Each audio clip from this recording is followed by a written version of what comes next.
ព្រះបន្ទូលលើកទឹកចិត្តមើលមិនឃើញអត្ថបទគម្ពីរលូកា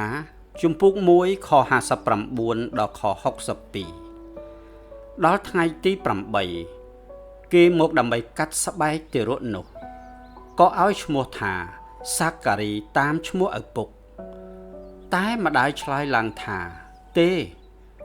ត្រូវឲ្យឈ្មោះយ៉ូហានវិញគេឆ្លើយទៅគាត់ថា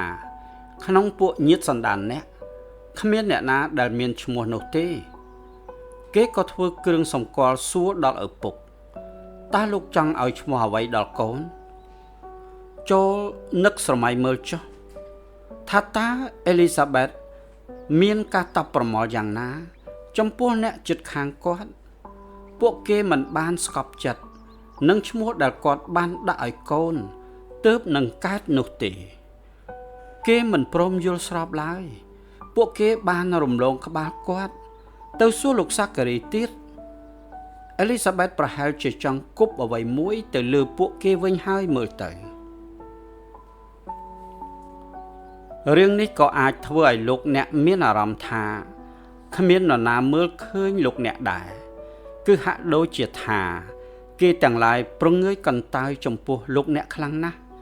ហើយគេយកចិត្តទុកដាក់តែពីរឿងអ្នកផ្សេងប៉ុណ្ណោះបើរឿងនោះកើតឡើងញឹកញាប់ពេកលោកអ្នកអាចនឹងជឿដូច្នេះមែនលោកអ្នកអាចគិតថាខ្លួនឯងមិនសូវសំខាន់ទេហើយថាអារម្មណ៍លោកអ្នកនិងការគិតរបស់លោកអ្នកគេមិនឲ្យតម្លៃឡើយប៉ុន្តែព្រះជាម្ចាស់មិនបានមើលរំលងយើងទេទោះបីយើងជាមនុស្សចុងក្រោយតូចតាចបំផុតនិងទាបដល់កម្រិតណាក៏ដោយគឺព្រោះតែយើងនឹងឯងដែលទ្រង់បានប្រសូតមកក្នុងលោកីត្រឡប់คล้ายទៅជាទារកតូចដែលគ្មានទីពឹងដោយព្រោះតែយើងទើបព្រះយេស៊ូវបានយាងមកដើម្បីបង្រៀនយើងបម្រើយើងនិងខ្វល់ខ្វាយសម្រាប់យើងហើយបន្ទាប់មកព្រះអង្គបានអនុញ្ញាតឲ្យគេក្បត់ទ្រង់រហូតដល់ព្រំសុគតទោះបីជាទ្រង់មិនបានធ្វើអ្វីខុសក៏ដោយព្រះយេស៊ូវបានជ្រាបថាការសុគតរបស់ទ្រង់នឹងដោះយើងឲ្យរួចពីអំណាចនៃសេចក្តីស្លាប់ហើយការរស់ឡើងវិញរបស់ទ្រង់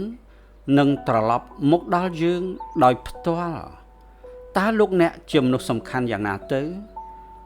សំខាន់ល្មមគ្រប់គ្រាន់ដល់ថ្នាក់ព្រះយេស៊ូវព្រមថ្វាយអង្គទ្រង់សម្រាប់លោកអ្នកដោយអំណរ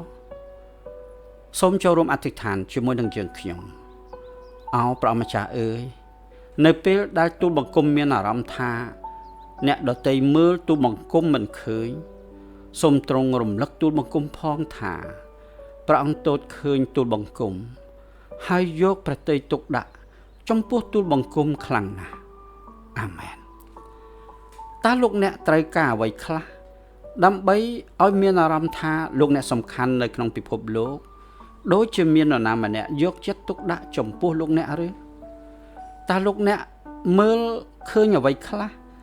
នៅក្នុងពាក្យពេចន៍និងជីវិតរបស់ព្រះយេស៊ូវដែលបង្ហាញពីការខ្វល់ខ្វាយនោះតើលោកអ្នកអាចជួយអ្នកដទៃដែលមានអារម្មណ៍ថាគេមើលមិនឃើញគាត់ដោយរបៀបណាសូមអរគុណសូមព្រះប្រទានពរ